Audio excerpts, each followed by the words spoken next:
কে কে ওখানে? কে ওখানে? কে ওখানে?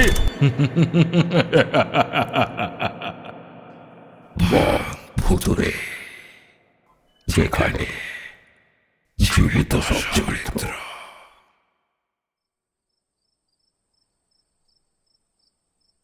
পৌষের হাড় কাঁপানো শীতের সন্ধ্যা।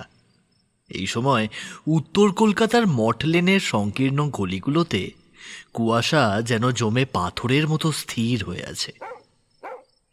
ল্যাম্পপোস্টের ম্লান হলদেটে আলো সেই ঘন কুয়াশার চাদর ভেদ করে নিচে পৌঁছাতে পারছে না, কেবল একটা অস্পষ্ট মায়াবী আভা তৈরি করে রেখেছে। আমি আর কিশোরী দ্রুত পায়ে হাঁটছিলাম। শীতের কামড়ে আমাদের হাতের আঙুলগুলো প্রায় অসাড় হয়ে গিয়েছে। কিশোরী তার গায়ের চাদরটা থুতনির কাছে আরো শক্ত করে চেপে ধরে আমার দিকে তাকিয়ে ফিসফিস করে বলল, বিভূতি, তোমার কি মনে হয় আজ ঠাকুরমশাইয়ের কাছ থেকে যদি কোনো ভয় বা রোমাঞ্চকর গল্প শোনা যায় তাহলে দারুণ হবে, তাই না? কতদিন পর আবার মঠ লেনে এসেছি, ভাবলেই কেমন একটা রোমাঞ্চ লাগছে বলো। আমি ওর দিকে তাকিয়ে হাসলাম, বললাম, তা তো ভালোই হয়। ঠাকুর মশাইয়ের ঝুলি কোনোদিন খালি থাকে না, আর আজকের এই হাড় হিম করা আবহাওয়াটাই তো রহস্যের জন্য সেরা সময়।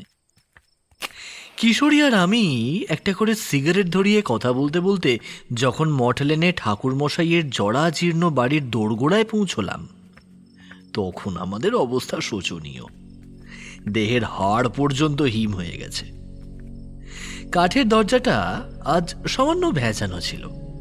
ভেতরে পা রাখতেই নাকে এলো সেই পরিচিত পুরনো স্যাঁতস্যাঁতে দেওয়ালের গন্ধ, আর তার সাথে মিশে আছে একটা তীব্র সুগন্ধি ধুনোর ধোঁয়া আর তামাকের কড়া ঘ্রাণ। ঠাকুর মশাই আমাদের তারানাথ চক্রবর্তী তার চির চেনা তক্তপোষে টান টান হয়ে বসে আছেন। তার সামনে একটা আগুনের মালসা রাখা আছে, যা ধিকি ধিকি করে জ্বলছে। লণ্ঠনের শিখাটা তেলের অভাবে মাঝে মধ্যেই ধপ করে কেঁপে উঠছে, আর সেই কাঁপা আলোয় ঠাকুরমশাইয়ের দীর্ঘকায় ছায়াটা পেছনের চুনকাম খসা দেওয়ালের ওপর এক প্রাগৈতিহাসিক দানবের মতো কম্পমান। আমাদের দেখে তিনি গড়গড়া থেকে একটা লম্বা টান দিয়ে মুখ দিয়ে ধোঁয়া ছাড়লেন। ধোঁয়ার কুণ্ডলী তার সাদা চুল আর দাড়িকে এক অদ্ভুত মায়াবী বলয় ঘিরে ধরল। কিশোরী শীতে কাঁপতে কাঁপতে চাদরটা গলার কাছে আরো শক্ত করে জড়িয়ে ধরে মালসার কাছে এসে উবু হয়ে বসল। ও আবদার করা সুরে বলল, ঠাকুরমশাই, বলছিলাম যে আজকের যা শীত পড়েছে তাতে মনে হচ্ছে আমাদের রক্তও বুঝি হিম হয়ে যাবে। দোহাই আপনার, এমন একটা গল্প শুরু করুন না যা শুনলে মনের উত্তেজনায় শরীরের এই হাড় কাঁপানো শীতকেও হাড় বানানো যায়। আমি ওর পাশে বসে হাতের তালু দুটো আগুনের ওপর ঘষতে ঘষতে বললাম, হ্যাঁ ঠাকুরমশাই, কিশোরী ঠিকই বলছে। আজকের এই রাতটা যেন কোনো এক বিশেষ অভিজ্ঞতার অপেক্ষায় থমকে আছে। ঠাকুরমশাই এবার গড়গড়াটা এক পাশে নামিয়ে রাখলেন। তার ঠোঁটের কোণে এক মৃদু রহস্যময় হাসি ফুটে উঠল। তিনি কিছু বলতে যাবেন, ঠিক তখনই বাইরে কোনো একজনের দ্রুত হেঁটে আসার শব্দ পাওয়া গেল, যেন ভিজে কাঠের ওপর কেউ প্রায় দৌড়ে আসছে। দরজার কপাটে হঠাৎ 3টি প্রবল আঘাত পড়ল। আমরা চমকে উঠলাম, কিন্তু ঠাকুর মশাইয়ের মুখে বিন্দু মাত্র অস্থিরতা নেই। তিনি চারিকে ডেকে বললেন, চারি, দেখ তো মা, কে এলেন? দরজাটা একবার খুলে দেখ তো। বুঝলে বিভূতি, গল্পের চেয়েও বড় সত্য বোধহয় আজ দরজায় এসে দাঁড়িয়েছে। চারি দরজা খুলতেই হন্তদন্ত হয়ে ভেতরে ঢুকলো একজন প্রৌঢ় মানুষ। তার পরনে একটা জরাজীর্ণ ধুতি আর মলিন ফতুয়া। লোকটার সারা শরীরে লেগে আছে বনের ভিজে মাটি আর শ্যাওলা। তার চোখ মুখ বসা, ঠোঁট দুটো শুকনো। আগন্তুকের চোখ যেন ভয়ের এক স্থির সময়ের বলয়ে ঘেরা। সে ভেতরে ঢুকেই মেঝের ওপর হাঁটু গেড়ে বসে পড়ল। তার ডান হাতে একটা লাঠি, যার মাথায় লেগে আছে চাপ চাপ জমাট বাঁধা কাদা আর ধুলো। কিশোরী ভয় পেয়ে আমার হাতটা শক্ত করে ধরল। লোকটা কাঁপতে কাঁপতে বলল, ঠাকুর মশাই, আমাকে চিনতে পাচ্ছেন? আমি হরিবত, মথুরাডিহি থেকে আসছি। আপনি ছাড়া আমাদের আর কেউ নেই। ঠাকুর মশাই এবার গড়গড়ার নলটা সরিয়ে হরিপদর দিকে খুব স্থিরভাবে তাকালেন। তার চোখে মুখে একটা অদ্ভুত করুণা খেলে গেল। তিনি ধীর গলায় আমাদের দিকে চেয়ে বললেন, না না বিভূতি, কিশোরী, তোমরা ঘাবড়িও না, একে আমি চিনি আগে থেকে। এর নাম হচ্ছে হরিপদ, বাঁকুড়া জেলার ওই মথুরাডিহি গ্রামের মোড়লের পেয়াদা। অনেক বছর আগে আমি যখন নিজের সাধনার টানে গ্রামগঞ্জে ঘুরে বেড়াতাম, তখন একবার বাঁকুড়ায় গিয়েছিলাম। সেখানেই মথুরাডিহিতে মাসখানেক মতো আশ্রয় নিয়েছিলাম। সে সময়ে গ্রামের ওপর এক মস্ত বড় বিপদ নেমে এসেছিল। এক বেতাল সিদ্ধ তান্ত্রিকের সাথে আমার লড়াই হয়েছিল সেইবার। গ্রামটাকে সে যাত্রায় রক্ষা করেছিলাম মায়ের আশীর্বাদ নিয়ে। সেই থেকেই মথুরাডিহির মানুষের সাথে আমার পরিচয়। ঠাকুর মশাইয়ের কথা শেষ হতেই হরিপদ মেঝেতে মাথা ঠুকে ডুকরে উঠল। ঠাকুর মশাই, গ্রাম আবার শেষ হয়ে যাচ্ছে। এবার সেই বেতাল সিদ্ধের ভয়ঙ্কর ঘটনার চেয়েও বড় ভয়ঙ্কর বিপদ। ঠাকুর মশাই, গ্রামে মাঝবয়সী ছেলেরা সব উদাও হয়ে যাচ্ছে। এ কি আশ্চর্য ব্যাপার! নদীর চড়ায় রোজ সকালে কাটা মুন্ডু পাওয়া যাচ্ছে, যজ্ঞের কুণ্ড থেকে নীল ধোঁয়া উঠছে, জঙ্গল থেকে সেই বীভৎস শব্দ আসছে। ঠাকুর মশাই, মনে হচ্ছে কেউ ভিজে মাটিতে ক্রমাগত কোদাল চালিয়ে গর্ত খুঁড়ছে। গ্রামে কোনো মানুষের সাড়া নেই। বিকেল হতেই আকাশের রক্তের মতো লাল হয়ে যায়। বাঁচান আমাদের ঠাকুর মশাই। ঠাকুরমশাই হরিপদদার কথা শুনে লণ্ঠনের আলোটা সামান্য উস্কে দিলেন। আলোটা এক মুহূর্তের জন্য উজ্জ্বল হয়ে আবার স্তিমিত হয়ে এলো। ব্রিটিশদের শাসন এখন শেষ হওয়ার মুখে, তাই প্রকৃতির বুকেও এক পৈশাচিক ঝড় উঠতে চাইছে। মথুরাডিহির সেই কাপালিক বোধহয় তারা সাধনার শেষ পর্যায়ে পৌঁছে গিয়েছে। তিনি আমাদের মুখের দিকে তাকিয়ে খুব গম্ভীর স্বরে বললেন, তোমরা যদি ভয় না পাও তবে আজ রাতেই আমাদের বেরোতে হবে। কি, যাবে তো আমার সঙ্গে? কিশোরী কাঁপতে কাঁপতে আমার চোখের দিকে তাকালো। ওর ভয়টা আমি অনুভব করতে পারছিলাম। আমি বললাম, আপনি যেখানে যাবেন ঠাকুরমশাই, আমরাও সেখানে যাব। হরিপদর লাঠিটা থেকে তখনও যেন সেই গভীর বনের ভিজে সোঁদা গন্ধটা আসছিল। ঘরের লণ্ঠনটা একবার জোরে দপ করে চলে উঠল, যেন অলক্ষ্যে কেউ আমাদের এই রক্তমাখা ইতিহাসের সাক্ষী হয়ে রইল। শুরু হলো আমাদের যাওয়ার প্রস্তুতি।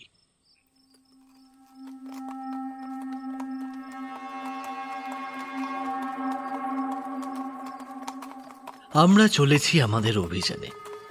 হরিপদর তাড়া আর ঠাকুরমশাইয়ের গম্ভীর চোখের ইশারায় আমরা একটা 2 ঘোড়ায় টানা ফিটন গাড়ি ভাড়া করেছি। মঠলেনের সেই স্যাঁতস্যাঁতে গলি থেকে আমরা বেরিয়ে যখন মূল রাস্তায় এসে দাঁড়ালাম, দেখলাম কলকাতা শহরটা যেন এক থমথমে আগ্নেয়গিরির ওপর দাঁড়িয়ে আছে। যুদ্ধের শেষ আর স্বাধীনতার প্রতীক্ষায় শহরটা কেমন জানি কুঁকড়ে আছে। এই সময়ের উত্তাল দিনগুলোতে ট্রাম বা বাসের ভিড়ে দাঙ্গা কিংবা সেনার হাতে হেনস্থ হওয়ার চেয়ে এই জরাজীর্ণ ঘোড়ার গাড়িটাই আমাদের কাছে বেশি নিরাপদ বলে মনে হলো। গাড়িটা চিতপুর রোড হয়ে স্ট্র্যান্ড রোডের দিকে এগোতে শুরু করলো। গাড়ির চাকা ও ঘোড়ার খুঁড়ের শব্দ পাথুরে রাস্তার ওপর একটা অদ্ভুত ছন্দ তুলেছিল। রাস্তার মোড়ে মোড়ে ব্রিটিশ টহলদারিদের জিপ আর ভারী লরি দাঁড়িয়ে আছে। তাদের হেডলাইটের তীব্র আলো মাঝে মধ্যেই আমাদের অন্ধকার গাড়ির ভেতরটা চাবুকের মতো চিরে দিয়ে যাচ্ছিল। কিশোরী জানলার পর্দাটা একটু সরিয়ে বাইরে তাকিয়ে বলল, বিভূতি, দেখছো মানুষজন সব কেমন ছায়ার মতো পালাচ্ছে? শহরটা যেন আজ আমাদের চিনতে পারছে না। আমি কোনো উত্তর দিলাম না। আমার নজর ছিল সামনে বসা ঠাকুর মশাই আর হরিপদর দিকে। হরিপদর হাতের সেই কাদা মাখানো লাঠিটা থেকে তখনও যেন জঙ্গলের সেই উৎকট গন্ধটা বেরোচ্ছে।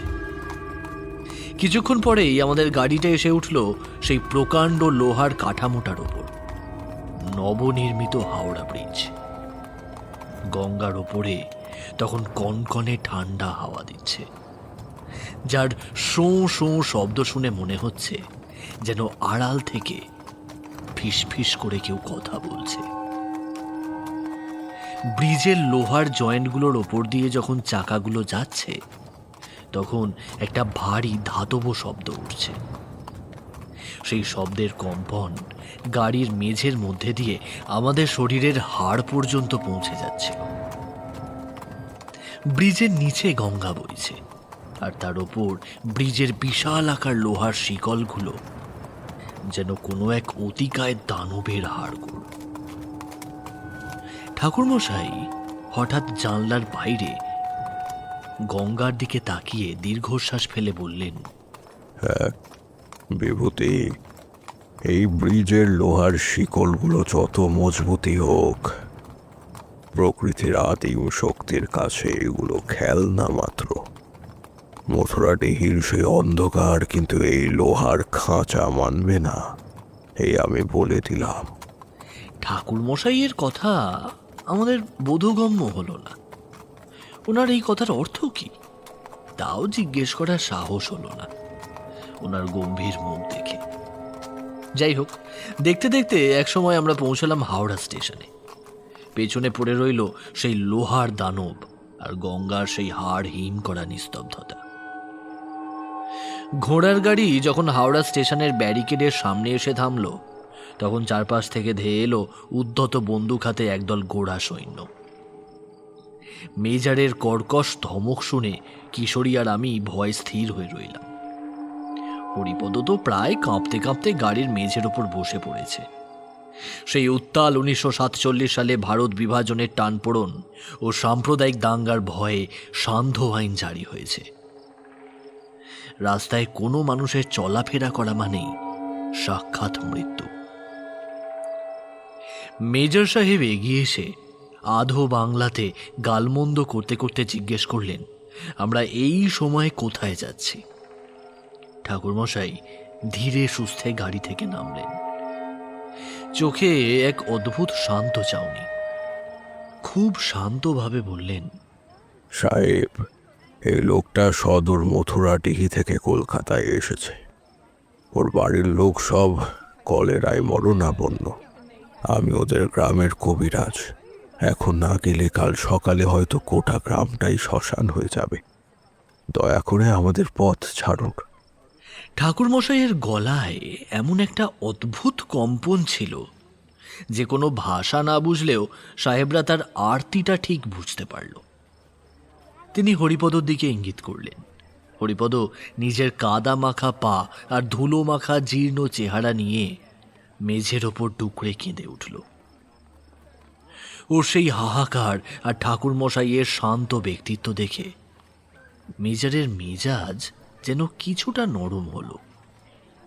সৈন্যরাও দেখল এই সাধারণ গ্রাম্য মানুষগুলোর কাছে কোনো অস্ত্র নেই, আছে কেবল এক রাশ উদ্বেগ। মেজর সাহেব তার হাতের লাঠিটা দিয়ে গাড়ির জানলা খুলে অন্য হাতের টর্চ জেলে একবার ভেতরটা দেখলেন। কিশোরী আর আমাকে গুটি সুটি মেরে বসে থাকতে দেখে তিনি হয়তো ভাবলেন আমরাও কবিরাজের সাহায্যকারী। তিনি তার এক অধস্তন সৈন্যকে ইশারা করলেন। সৈন্যটি রাস্তা থেকে ব্যারিকেড সরিয়ে দিয়ে আমাদের পথ করে দিল। আমরা যখন ভিড় ঠেলে স্টেশনের প্ল্যাটফর্মে পা রাখলাম, তখন চারদিকে মানুষের আর্তনাদ আর কান্নার রোল। কিন্তু ঠাকুর মশাইয়ের পাশে পাশে হাঁটা মানে যেন এক অভয় কবচের ভেতর দিয়ে হাঁটা। হরিপদ আগে আগে পথ করে দিচ্ছিল। ব্রিটিশ রেল পুলিশ আমাদের বাধা দেওয়ার সাহস পেল না। স্টেশনের ঘড়িতে তখন ঢং ঢং করে সময় বাজছে। আমরা যখন সেই সংরক্ষিত কামরায় পা রাখলাম তখন মনে হলো এক জ্বলন্ত অগ্নিকুণ্ড থেকে আমরা অলৌকিকভাবে বেরিয়ে এলাম। হরিপদ একটা দীর্ঘশ্বাস ফেলে ঠাকুরমশাইয়ের পায়ের ধুলো নিল। সে ফিস ফিস করে বলল, চক্রবর্তী মশাই, আপনি না থাকলে ওরা আজ আমাদের মেরেই ফেলতো। ঠাকুরমশাই শুধু মৃদু হাসলেন, আর সেই হাসির আড়ালে লুকিয়েছিল এক গভীর আত্মবিশ্বাস, যেখানে কোনো বন্দুকের গুলির চেয়ে মানুষের প্রাণের মায়া বড় হয়ে দেখা দেয়। ট্রেনটা বাঁশি দিল, আর আমরা কলকাতার সেই অন্ধকার আর দাঙ্গার আর্তনাদ পিছনে ফেলে মথুরাডিহির সেই পৈশাচিক অন্ধকারের দিকে রওনা হলাম।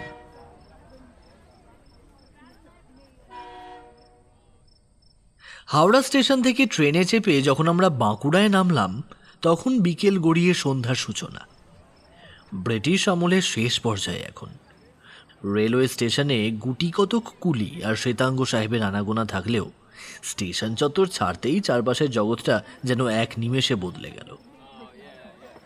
বাঁকুড়া শহর থেকে মথুরাডিহি যাওয়ার মেঠো পথটা যত এগোচ্ছে আধুনিক সভ্যতার চিহ্ন তত দ্রুত মুছে যাচ্ছে। চারদিকে আদিগন্ত লাল মাটির রাস্তা আর ঘন শালপিয়ালের জঙ্গল। আমরা বলদের গাড়ির পিছনে গুটিসুটি মেরে বসে আছি। চাকা ঘোড়ার একঘেয়ে কর্কশ শব্দ সেই স্তব্ধ অরণ্যের গভীরে প্রতিধ্বনিত হয়ে ফিরে আসছে। কিশোরী আমার চাদরের একটা অংশ খিঁচে ধরে ফিসফিস করে বলল, বিভূতি, তুমি কি লক্ষ্য করছো ওই জঙ্গলটা কেমন যেন একটা অস্বাভাবিক হয়ে রয়েছে? বাঁকুড়ার এই জঙ্গলে তো সবসময় অন্তত ঝিঝি পোকার ডাকটা তো শোনা যায়, কিন্তু এখানে তো একটা কাক পক্ষীরও শব্দ নেই। আমি জানলার বাইরের দিকে তাকালাম। সত্যি প্রকৃতি এখানে ভয়ঙ্করভাবে মূক। বাতাসের কোনো ঝাপটা নেই, অথচ উঁচু শাল গাছগুলোর মাথাগুলো অদ্ভুতভাবে এদিক ওদিক দুলছে, যেন ওপর থেকে কেউ সেগুলোকে মড়মড় করে নাড়িয়ে দিচ্ছে। হঠাৎই দূরে জঙ্গলের কোনো এক কোণ থেকে একটা শব্দ ভেসে এলো। মনে হলো কোনো একটা শুকনো হাড় বা ধাতব কিছু দিয়ে কেউ পাথরের ওপর অবিরাম আঘাত করে চলেছে। হরিপদ গাড়ির গাড়োয়ানকে বলদ দুটোকে সামলাতে বলে নিজে কাঁপা কাঁপা গলায় বলল, ঠাকুর মশাই, ওই দেখুন শ্মশানের ধোঁয়া উঠছে। আজ বোধহয় অমাবস্যার আগে টান শুরু হয়ে গেছে। আমরা দেখলাম দিগন্তের ওপারে অরণ্যের বুক চিরে এক চিলতে কালচে নীল ধোঁয়া সাপের মতো এঁকে বেঁকে আকাশের দিকে উঠে যাচ্ছে। কিন্তু সেই ধোঁয়ার কুণ্ডলিতে কোনো আগুনের তেজ নেই, আছে কেবল এক পৈশাচিক শীতলতা। ঠাকুরমশাই এতক্ষণ চোখ বুজে বসেছিলেন। তিনি হঠাৎ চোখ মেললেন। লণ্ঠনের ম্লান আলোয় তার সেই গভীর চোখ দুটো দেখে মনে হলো তিনি যেন বাইরের এই জগৎ ছাড়িয়ে অন্য জগতের ভাষা পড়ছেন। তিনি ধীর গলায় বললেন, বিভূতি, কিশোরী, তোমরা ভয় পেও না। এই যে নিস্তব্ধতা দেখছো, এটা প্রকৃতির ঘুম নয়। এ হলো কোনো এক চরম হিংস্র প্রাণের থাবা পেড়ে বসে থাকার আগের মুহূর্ত। এই জঙ্গল এখন নিঃশ্বাস নিতে ভয় পাচ্ছে, কারণ সেই কাপালিক আজ বাতাসকেও নিজের আয়ত্তে রেখেছে, বুঝলে? ঠাকুর মশাই, আপনি যে তান্ত্রিক লড়াইয়ের কথা বলছিলেন, সেই বেতাল সিদ্ধ তান্ত্রিক কি এই কাপালিকের চেয়েও শক্তিশালী ছিল? কিশোরীর কথা শেষ হতেই বাইরে তখন একটা বড় গাছের শুকনো মোটা ডাল ভেঙে পড়ার শব্দ হলো। ঠাকুরমশাই একটা দীর্ঘশ্বাস ছেড়ে বললেন, বেতাল সিদ্ধ ছিল মোহগ্রস্ত, কিন্তু এই কাপালিক হলো লালসার শিকার। অমরত্বের তৃষ্ণা মানুষকে পশুর চেয়েও অদম করে তোলে। মথুরাটির ওই ডাকাতকালীর মন্দিরে যে অনাচার শুরু হয়েছে তা মা আর সইতে পারছেন না। তাই তো আজ ওই হাড়ি কাঠের রক্ত শুকোচ্ছে না। একটা সময় গাড়িটা যখন একটা মরা নদীর চড়া পার হচ্ছিল, হঠাৎ চাকাটা কাদার মধ্যে বসে গেল। গাড়োয়ান চিৎকার করে বলদ দুটোকে লাঠি পেটা করতে শুরু করলো, কিন্তু গাড়ি এক চুলো নড়ল না। হঠাৎ আমি লক্ষ্য করলাম নদীর পাড়ে বালির ওপর সারি সারি ছোট ছোট গর্ত। সেই গর্তগুলো থেকে একটা অদ্ভুত গোঙানির শব্দ ভেসে আসছে। মনে হচ্ছে মাটির নিচে কেউ কেউ জীবন্ত অবস্থায় গোঙাচ্ছে। ঠাকুরমশাই দৃঢ়ভাবে বললেন, নামতে হবে আমাদের বিভূতি। কিশোরী, মাটি আজ আমাদের ডাকছে। এখান থেকে পায়ে হেঁটে যাওয়াই শ্রেয়।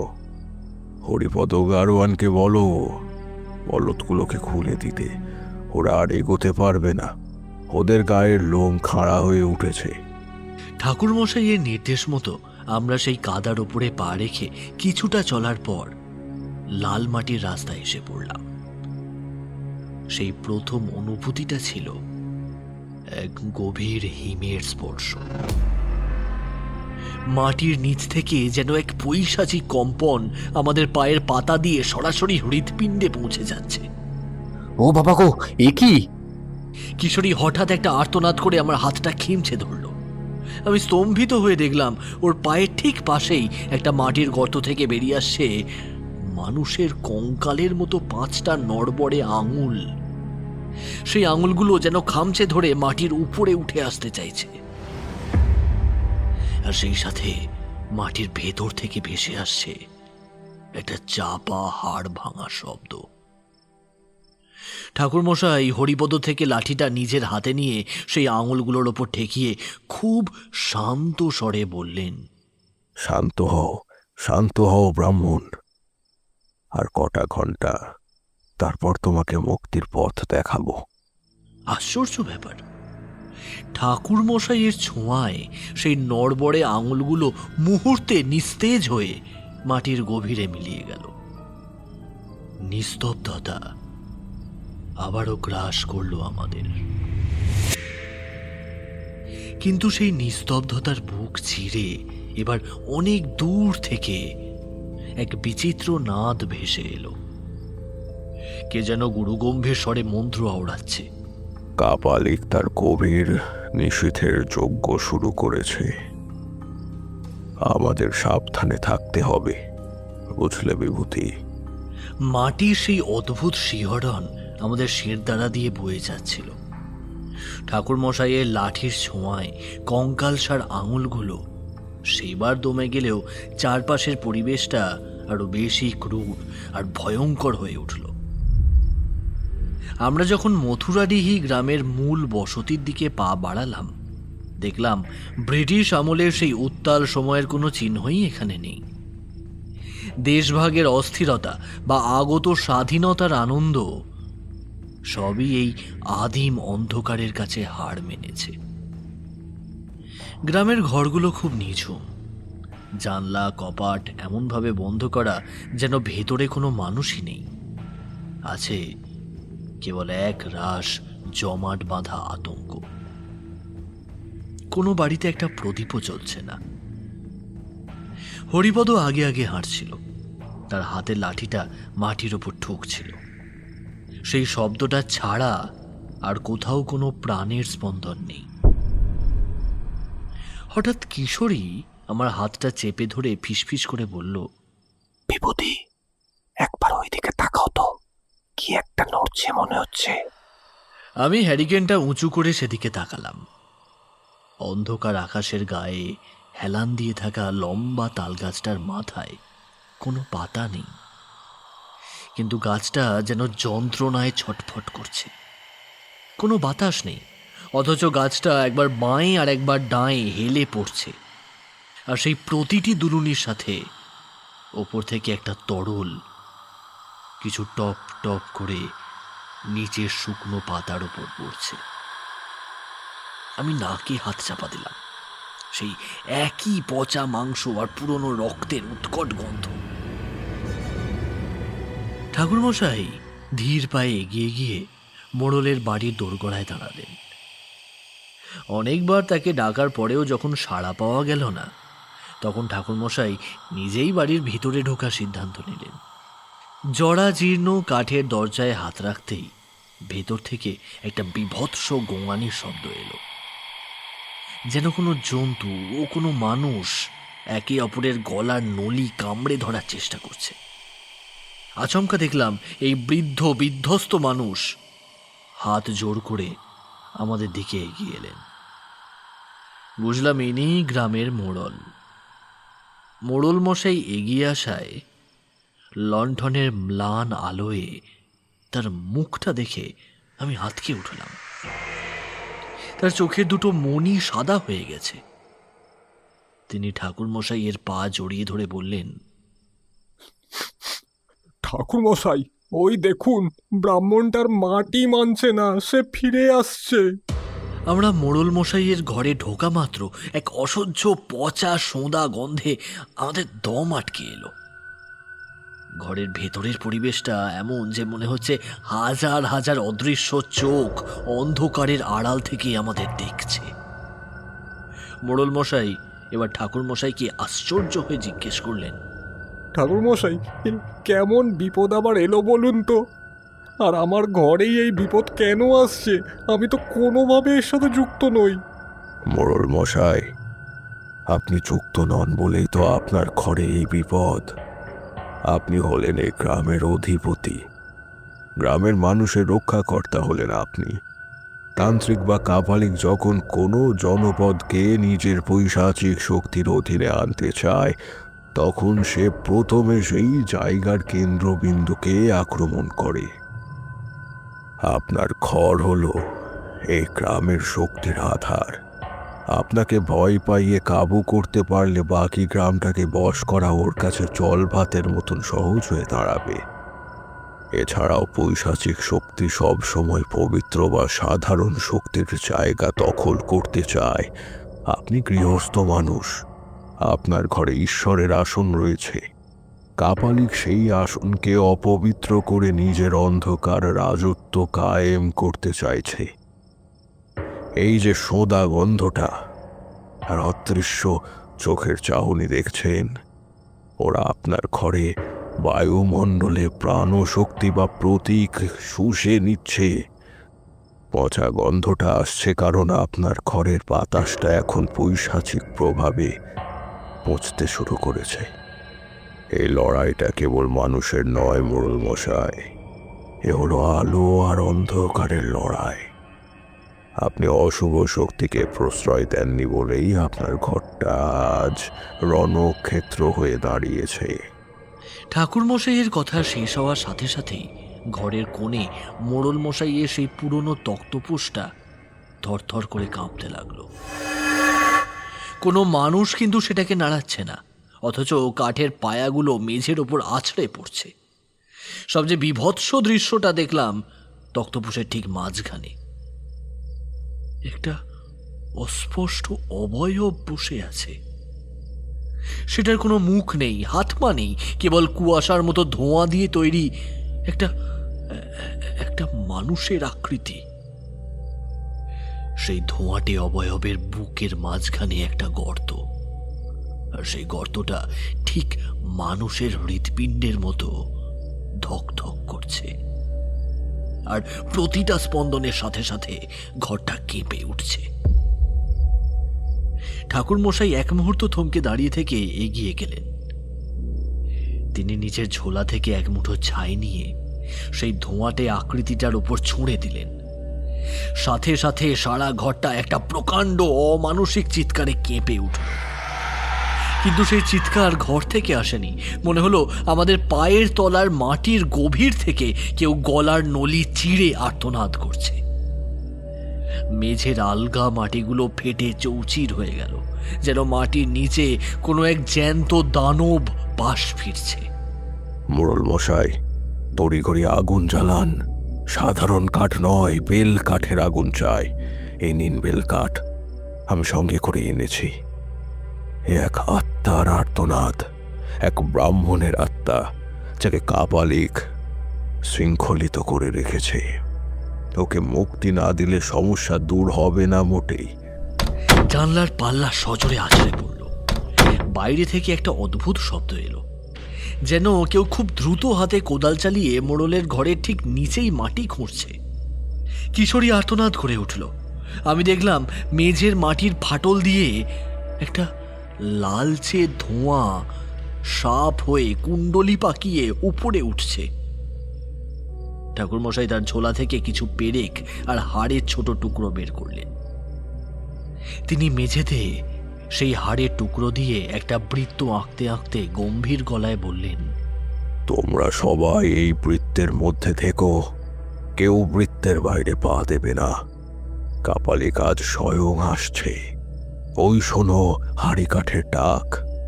শুনতে পাচ্ছি দূরের জঙ্গল থেকে এক বিচিত্র বাদ্যযন্ত্রের শব্দ। মনে হচ্ছে কেউ বিশাল ভারী পাথর মাটিতে ফেলছে অনেক উঁচু থেকে, তারপর আবার তুলে নিচ্ছে। কিছুক্ষণ চলল, তারপর সব নিস্তব্ধ।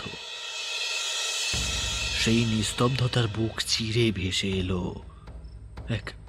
একটা গম্ভীর মন্ত্রপাঠের গুঞ্জন, যা মানুষের গলার নয়, পশুর গর্জনের মতো শোনালো। ঠাকুরমশাই জানালেন, কাপালিকের অমরত্বের শেষ সাধনা শুরু হয়ে গেছে। মেঝের ফাটল দিয়ে ওঠা সেই রক্তাভ ধোঁয়া ঘরের ভেতরটায় একদম বন্ধ করা মায়াজালে ভরিয়ে দিল। এই দৃশ্য দেখে আমরা সবাই আতঙ্কগ্রস্ত। মোড়ল মশাই দেওয়ালের সাথে লেপ্টে দাঁড়িয়ে আছে, তার চোখ দুটো যেন কোটর থেকে বেরিয়ে আসতে চাইছে। আমি দেখলাম মেঝেতে আঁকা ঠাকুরমশাইয়ের সেই গণ্ডিটা বা বৃত্তটা উজ্জ্বল নীল রঙের আভায় চলছে। সেই বৃত্তের বাইরে ধোঁয়াটা কুণ্ডলি পাকিয়ে একটা অতিকায় ছায়ার রূপ নিয়েছে, কিন্তু ভেতরে ঢুকতে পারছে না। দেখলাম ঠাকুরমশাই শান্ত হলেন। একটা মালসায় আগুন জ্বালালেন, আর মালসা থেকে এক মুঠো ভস্য নিয়ে সেই কাঁপতে থাকা ছায়া শরীরের ব্রাহ্মণের ওপর ছড়িয়ে দিলেন। সাথে সাথে ঘরটা একটা অদ্ভুত গন্ধে ভরে উঠল, ধুনোর সুগন্ধ আর তার নিচে চাপা পড়া কোনো পচা মাংসের উৎকট দুর্গন্ধ। ব্রাহ্মণের ছায়া শরীরটা এবার ধনুকের মতো বেঁকে গেল। তার বুক থেকে একটা ঘড়ঘড়ে আওয়াজ বেরোচ্ছে, মনে হলো ভেতরে কেউ করাত দিয়ে তার শ্বাসনালীটা কাটছে। বেল কাঠের আগুন কি তৈরি মোড়ল মশাই? সময় যে আর বেশি নেই। ওই শুনুন, জঙ্গলে শেয়ালের ডাক থেমে গিয়েছে। তার মানে শ্মশানের পাহারাদারেরা এখন সজাগ হয়ে উঠেছে। সত্যি, একটু আগে পর্যন্ত দূরে দু একটা শিয়ালের হুক্কা হুয়া শোনা যাচ্ছিল, তা এখন একদম স্তব্ধ। চারপাশের নিস্তব্ধতা যেন পাথরের মতো আমাদের সবার উপর চেপে বসছে।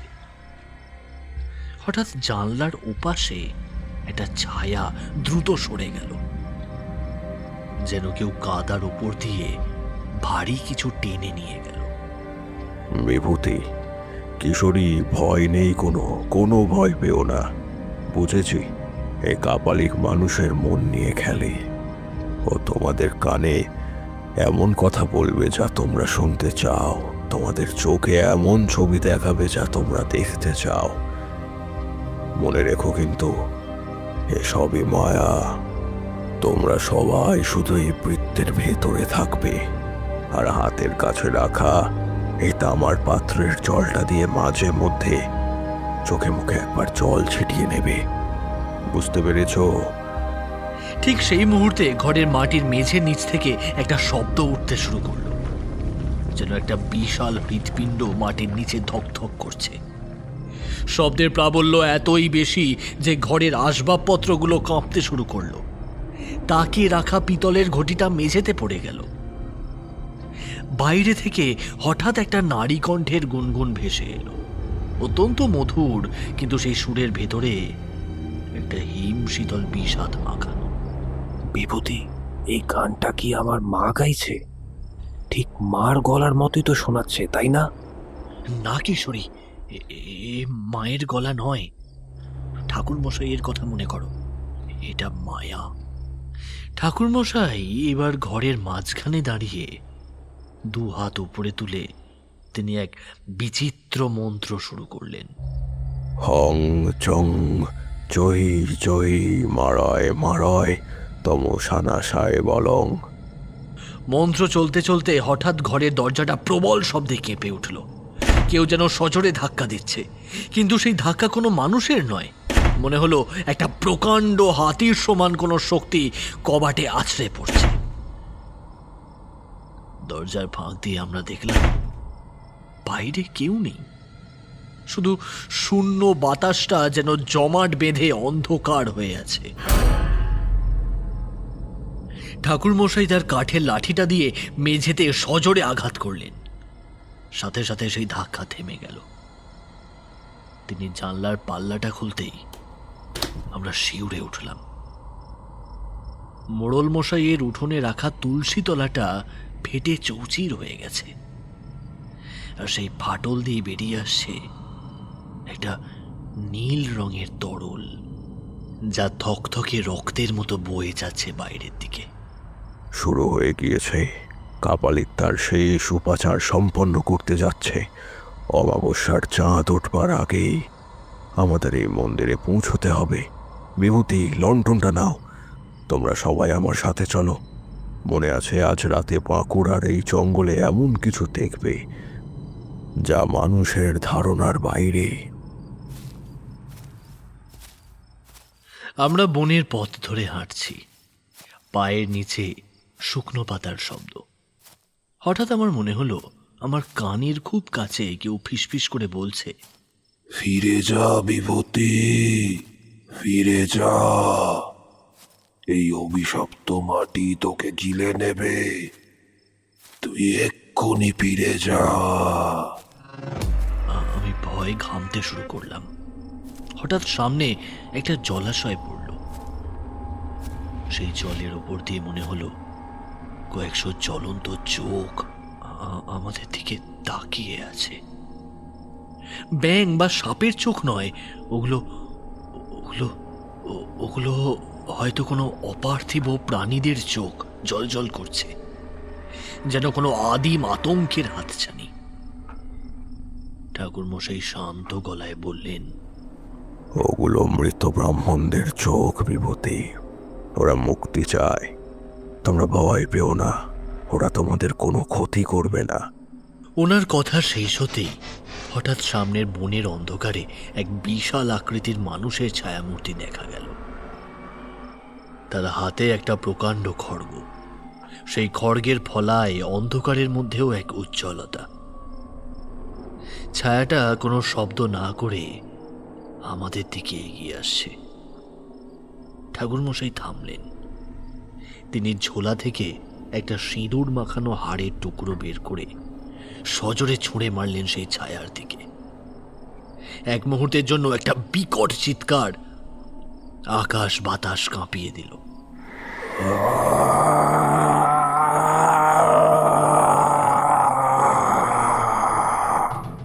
আর সেই ছায়াটা ধোঁয়ার মতো মিলিয়ে গেল। কিন্তু ঠিক সেই মুহূর্তে অনেক দূর থেকে একটা গম্ভীর ঢাকের আওয়াজ এলো। কাপালিক মন্দিরের গর্ভগৃহে প্রবেশ করেছে। ওই ঢাকের আওয়াজ থামার আগেই আমাদের হাড়ি কাঠের কাছে পৌঁছতে হবে। চলো তাড়াতাড়ি। ঠাকুর মশাইয়ের কথা মতো আমরা দ্রুত পায়ে প্রায় দৌড়ে হাঁটা শুরু করলাম। বনের ডালপালা আমাদের গায়ে চাবুকের মতো আছড়ে পড়ছে, কিন্তু অদ্ভুত ব্যাপার, আমাদের কোনো ব্যথা লাগছে না। আমরা যেন কোনো এক ঘোরের মধ্যে দিয়ে ছুটে চলেছি সেই রক্তমাখা মন্দিরের দিকে। বনের ভেতর দিয়ে আমাদের সেই দৌড় যেন শেষ হতেই চাইছে না। চারপাশের শালগাছগুলো কুয়াশার ভেতর দিয়ে এমনভাবে সরে যাচ্ছিল, মনে হচ্ছিল ওগুলো স্থির নয়, বরং আমাদের সাথেই ছুটছে। হঠাৎ বনের বুক চিরে সেই প্রাচীন ডাকাতকালীর মন্দিরটা আমাদের সামনে ভেসে উঠল। মন্দিরের পাথরগুলো কালচে হয়ে গেছে, যেন কয়েকশো বছরের জমাট বাঁধা রক্ত ওগুলোকে কালো করে দিয়েছে। মন্দিরের চূড়ো থেকে সেই নীলচে ধোঁয়া এখন আগুনের শিখার মতো ফুঁসছে। ঠাকুরমশাই মন্দিরের চাতালে পা রাখতেই চারপাশের ঢাকের শব্দ হঠাৎ থেমে গেল। সেই নিস্তব্ধতা এতটাই কানে লাগছিল যে আমাদের নিজেদের হৃৎপিণ্ড শব্দ মনে হচ্ছিল কোনো প্রকাণ্ড বাদ্যযন্ত্র। দেখতে পেলাম মন্দিরের হাঁড়িকাঠের সামনে একটা বিশাল যজ্ঞকুণ্ড জ্বলছে। সেই যজ্ঞকুণ্ডের রং সাধারণ হলুদ নয়, তা উজ্জ্বল বেগুনি। যজ্ঞকুণ্ডের ওপাশে বসে আছে সেই কাপালিক, তার গায়ের চামড়া ঝুলছে, চোখ দুটো আগুনের গোলার মতো জ্বলছে। তার গলায় মানুষের করটির মালা, আর কপালে এক বিশাল আকার রক্ত তিলক। সে কোনো কথা বলছে না, শুধু খড়গটা পাথরের ওপর দিয়ে ঘষছে। সেই ধাতব ঘর্ষণের শব্দে আমার গা শিরশির করে উঠল। কাপালিক হঠাৎ একটা বিকট অট্টহাসি হাসল।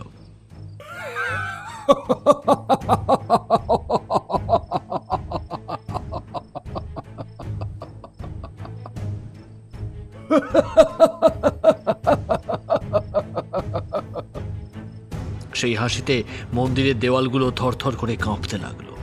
সে ভাঙা গলায় বলল, তুই এসেছিস আমাকে থামাতে? আজ তোকে এই খাড়ি কাটে মাথা পেতে দিতে হবে। অমরত্বের শেষ বলি হবে তোর মতো এক সাধকের রক্ত। অমরত্ব কি শরীরের হয় রে মূর্খ? তুই রক্তের বদলে মুক্তি চেয়েছিলি, কিন্তু রক্ত তোকে কেবল ঘৃণা দিয়েছে। আজ মা তোকে নিতে এসেছেন, বলি দেওয়ার জন্য নয়, উদ্ধার করবার জন্য। হ্যাঁ, দেখা যাবে। আগে তুই নিজের মৃত্যুর চিন্তা কর সাধক। সাথে সাথে মন্দিরের চারপাশের অন্ধকার থেকে কয়েকটা ছায়া শরীর বেরিয়ে এলো। তারা কোনো মানুষ নয়, যেন ধোঁয়া দিয়ে তৈরি কিছু দানব। তারা আমাদের দিকে এগিয়ে এলো। আমি দেখলাম একটা ছায়া হাত কিশোরীকে ধরতে চাইছে। ঠিক সেই মুহূর্তে ঠাকুরমশাই বিড়বিড় করে মন্ত্র পড়তে পড়তে ওং ওং রিং ক্লিং চামুণ্ডায় বিচ্ছে বলেই ঝোলা থেকে এক মুঠো সর্ষে বের করে বাতাসে ছুঁড়ে দিলেন। সাথে সাথে ছায়াগুলো আর্তনাদ করে ধোঁয়ায় মিলিয়ে গেল।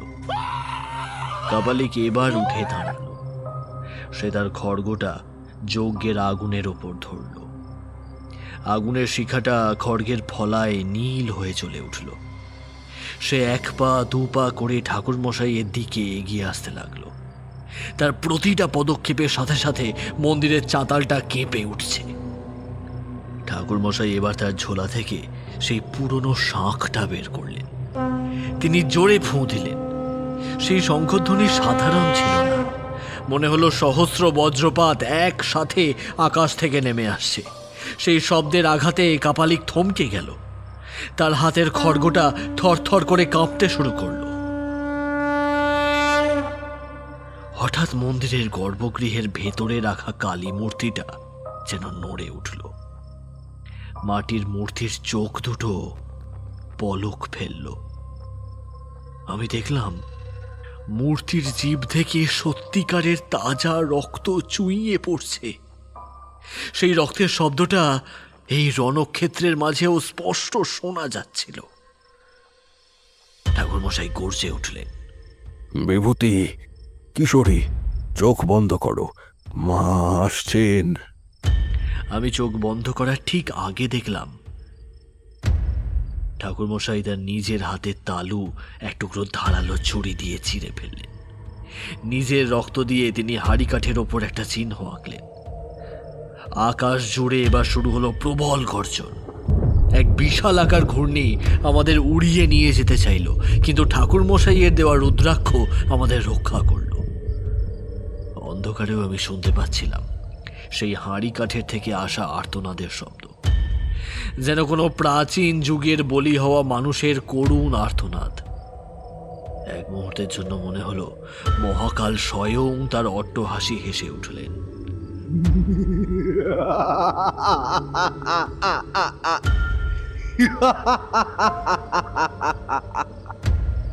কয়েক মিনিট পর যখন চারপাশ নিস্তব্ধ হলো, আমি চোখ মেললাম। দেখলাম যজ্ঞের আগুন নিভে গেছে, কাপালিক নেই, তার জায়গায় পড়ে আছে কেবল এক রাশ ছাই। আর সেই হাঁড়ি কাঠের ওপর তখনও চুঁইয়ে পড়ছে টাটকা রক্ত। কিন্তু অদ্ভুত ব্যাপার, মন্দিরের ভেতরটা এখন আর ভয়ের নয়, বরং একটা পবিত্র ধুনোর গন্ধে ভরে উঠেছে। ঠাকুরমশাই হাঁড়ি কাঠের সামনে নতজানু হয়ে বসেছিলেন। তিনি ফিরে আমাদের দিকে তাকালেন। তিনি মৃদু হাসলেন। সব শেষ বিভূতি। মা তার বলি গ্রহণ করেছেন। ওই ব্রাহ্মণের আত্মা এখন মুক্ত। এরপর আমরা ধীরে ধীরে মন্দির থেকে বেরোলাম। দেখলাম আকাশটা পরিষ্কার। এক নতুন ভোর যেন আমাদের জন্য অপেক্ষা করছে। বনের ভেতর থেকে ঝিঝি পোকার ডাক শোনা যাচ্ছে। প্রকৃতি আবার তার স্বাভাবিক ছন্দে ফিরেছে। মন্দিরের সেই যুদ্ধের রেশ তখনও আমাদের শিরায় শিরায় বইছে। কাপালিকের ছাই যখন ভোরের হালকা বাতাসে মিলিয়ে যাচ্ছে, আমরা দেখলাম সেই নীলচে ধোঁয়া এখন শুভ্র কুয়াশায় পরিণত হচ্ছে। ঠাকুরমশাই হাঁড়ি কাঠের রক্তমাখা অংশটা নিজের চাদর দিয়ে একবার মুছে নিলেন। তার চোখে মুখে কোনো জয়ের উল্লাস ছিল না, ছিল এক অদ্ভুত ক্লান্তি ও করুণা। তার হাতের তালু থেকে তখনও বিন্দু বিন্দু রক্ত ঝরছে, যা তিনি নিজের গায়ের উত্তরীয় দিয়ে চেপে ধরেছিলেন। আমরা যখন সেই মন্দির থেকে ফিরতে শুরু করলাম, মথুরাডিহি গ্রামটা তখন আড়মোড়া ভেঙে জাগছে। কিন্তু এ জাগরণ সাধারণ নয়, এ হলো এক গভীর আতঙ্ক থেকে মুক্তির জাগরণ। মোড়ল মশাই তাদের দলবল নিয়ে রাস্তার মোড়ে দাঁড়িয়েছিলেন। তাদের চোখ মুখে এক অদ্ভুত অপরাধ বোধ। এতগুলো বছর তারা যে নিঃশব্দে এই পৈশাচিকতা সহ্য করেছেন, আজ সেই পাপের বোঝা যেন তাদের ওপর পাহাড়ের মতো চেপে বসেছে। আমাদের দেখে তারা সবাই মাটিতে সাষ্টাঙ্গ প্রণাম করলেন, কিন্তু ঠাকুরমশাই হাত তুলে তাদের থামিয়ে দিলেন। তিনি শান্ত স্বরে বললেন, আপনাকে নয় মোড়ল মশাই, মাকে প্রণাম জানান। তিনি আজ নিজের ভূমিকে পবিত্র করেছেন। আর ওই ব্রাহ্মণের পরিবারকে বলবেন তিনি কোনো পাপের শিকার হননি, বরং নিজের আত্মবলিদান দিয়ে এই গ্রামকে কলঙ্ক মুক্ত করেছেন। তিনি এখন নক্ষত্রলোকে পরম শান্তিতে আছেন। এরপর আমরা ফেরার জন্য গরুর গাড়িতে যখন উঠলাম, সকালের রোদটা আমাদের চোখে মুখে এসে পড়ল। কিশোরী বাইরে তাকিয়ে বিড়বিড় করে বলল, বিভূতি, তুমি কি লক্ষ্য করছো? সেই তাল গাছটা এখন একদম স্থির। ওর ডালপালাগুলো আর যন্ত্রণায় ছটফট করছে না। ওই দেখো, একটা পাখি উড়ছে আকাশে।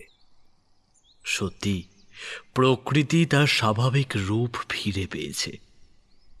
কিন্তু আমাদের মনের ভেতরে সেই খচখচ শব্দটা তখন যেন একটা প্রতিধ্বনি হয়ে রয়ে গেছে। ওই শব্দের মধ্যেই কি লুকিয়ে আছে জীবনের কোনো গূঢ় সত্য? বাঁকুড়া স্টেশনে পৌঁছে আমরা যখন হাওড়াগামী ট্রেনে উঠলাম, কামরাটা ছিল একদম ফাঁকা। কামরার জানলা দিয়ে বাঁকুড়ার শালবনগুলো যখন দ্রুত পিছনে সরে যাচ্ছিল, তখন মনে হচ্ছিল কোনো এক আদিম জগৎ থেকে আমরা আবার আধুনিক সভ্যতায় ফিরে আসছি। ট্রেনের কামরায় বসার পর আমার মনে এক অদ্ভুত শূন্যতা কাজ করছিল।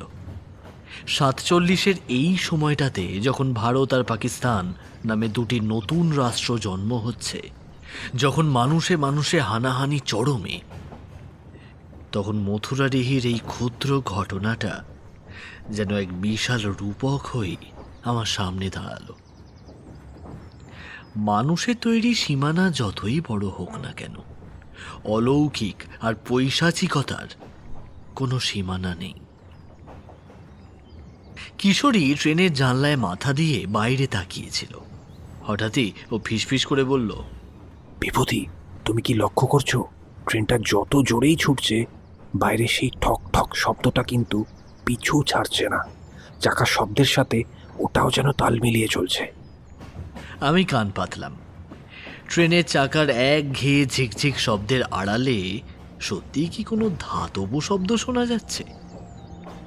ঠিক যেন কেউ ট্রেনের কামরার বাইরে গায়ে হাড়ের টুকরো দিয়ে বা পাথরের নুড়ি দিয়ে অবিরাম আঘাত করে চলেছে। আমি জানলা দিয়ে মুখ বাড়িয়ে অনেকক্ষণ ধরে কিছু দেখার চেষ্টা করলাম, কিন্তু উড়ন্ত কয়লার ধোঁয়া আর ধুলো ছাড়া আর কিছুই নজরে এলো না। এক অদ্ভুত অস্বস্তি আমাকে গ্রাস করছিল। তবে কি কাপালিকের কোনো ছায়া এখনো আমাদের অনুসরণ করছে? ঠাকুরমশাই ধীর স্থিরভাবে আমাদের উল্টো দিকের সিটে বসেছিলেন। তিনি আমার অস্থিরতা আর কিশোরীর ফ্যাকাশে মুখ দেখে ম্লান হাসলেন। পকেট থেকে একটা ছোট শুকনো বেলফুল আর এক চিমটি ভস্য বের করে তিনি জানলার বাইরের বাতাসে উড়িয়ে দিলেন। অদ্ভুত ব্যাপার, সাথে সাথে সেই রহস্যময় ঠক ঠক শব্দটা চিরতরে থেমে গেল। কামরার ভেতর এক লহমায় এক স্নিগ্ধ চন্দনের সুগন্ধ ছড়িয়ে পড়ল। বাইরের গরম বাতাস যেন হঠাৎ হিমালয়ের ঝাপটার মতো ঠান্ডা হয়ে গেল। ঠাকুরমশাই আমার চোখের দিকে তাকিয়ে শান্ত স্বরে বললেন, বিভূতি, প্রকৃতি যখন কারোর ঋণ গ্রহণ করে তখন সে তাকে এক বিচিত্র উপায়ে বিদায় জানাতে চায়।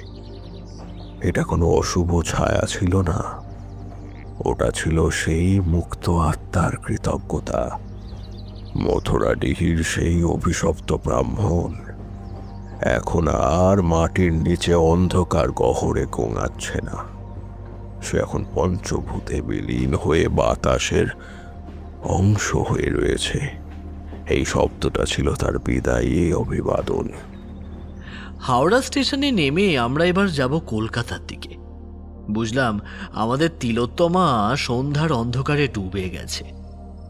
এক অস্থির কালো জবনিকা নেমে এসেছে শহরের বুকে।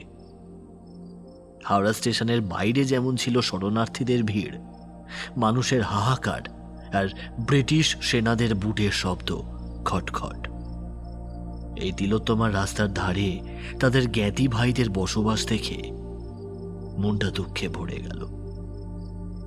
আমরা আবার সেই জরাজীর্ণ ঘোড়ার গাড়ি ধরলাম। হাওড়া ব্রিজের ওপর দিয়ে যখন গাড়িটা যাচ্ছে, তখন গঙ্গার কনকনে হাওয়াটা আর হাড়হিম বলে মনে হলো না, বরং মনে হলো তা আমাদের শরীরের সমস্ত ক্লান্তি, রক্তমাখা স্মৃতি আর তান্ত্রিক যুদ্ধের বিভীষিকাগুলোকে কেউ পরম মমতায় ধুয়ে মুছে দিচ্ছে। মঠলেনের সেই সংকীর্ণ গলিতে যখন আবার আমরা পা রাখলাম, তখন রাত প্রায় দ্বিপ্রহর। গলিটা আগের মতোই অন্ধকার, কিন্তু আমাদের কাছে আর সেই অন্ধকারটা আর ভয়ের নয়। ঠাকুরমশাইয়ের সেই ঘরের দরজা ঠেলে ভেতরে ঢুকতেই নাকে এলো সেই পরিচিত পুরনো স্যাঁতস্যাঁতে দেওয়ালের ঘ্রাণ আর ধুনো সুগন্ধ। লণ্ঠনটা মেঝের ওপর রাখা ছিল, তার শিখাটা মৃদুভাবে কাঁপছে। যেন লণ্ঠনটা এতক্ষণ আমাদের ফেরারই অপেক্ষায় জেগেছিল। ঠাকুরমশাই তার সেই চির চেনা তক্তপোষে গিয়ে বসলেন। গড়গড়ার নলটা হাতে নিয়ে তিনি একটা দীর্ঘ টান দিলেন। ধোঁয়ার কুণ্ডলী তাকে আবার সেই রহস্যময় মায়াবী আবহে ঢেকে ফেলল। আমি আর কিশোরী তার সামনে মেঝেতে বসে পড়লাম।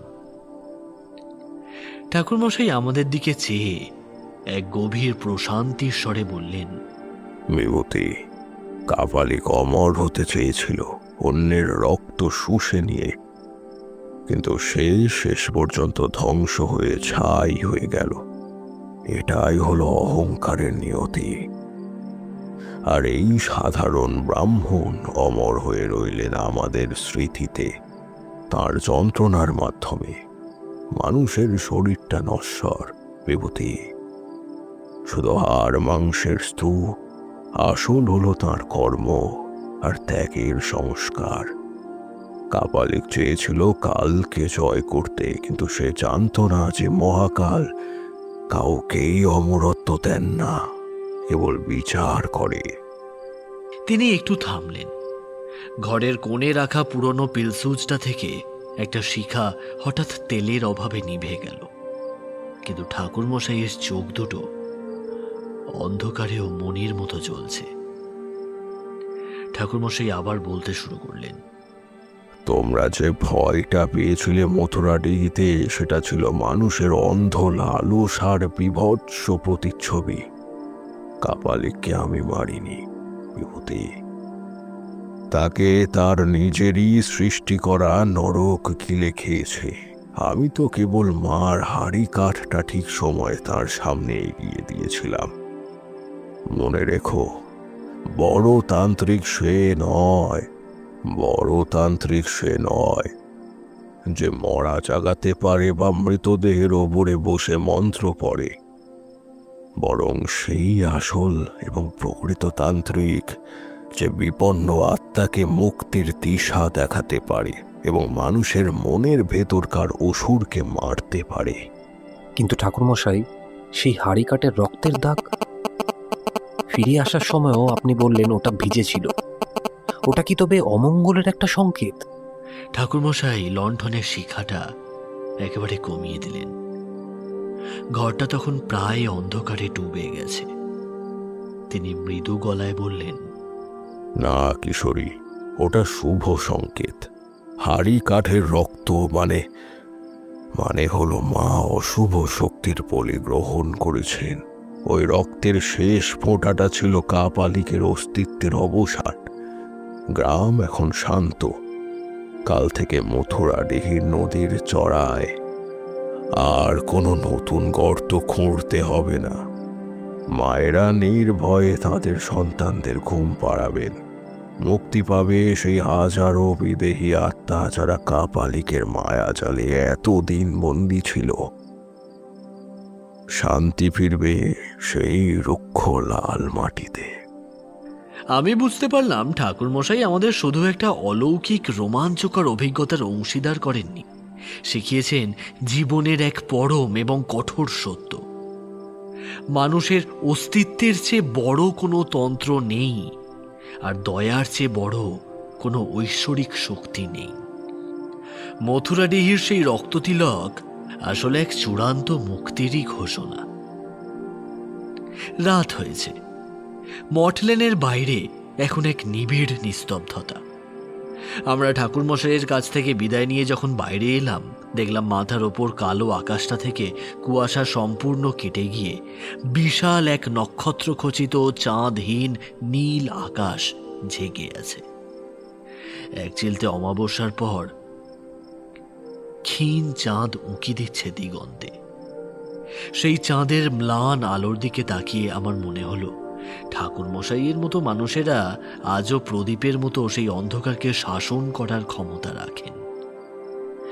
আমাদের যাত্রা হয়তো এখানেই শেষ, কিন্তু আমার মনের কোনো এক নিভৃত কোণে সেই রহস্যের হাঁড়িকাঠটি আজও যেন কোনো সুদূর বাঁকুড়ার জঙ্গলে এক মায়াবী নিস্তব্ধতায় ভিজে আছে।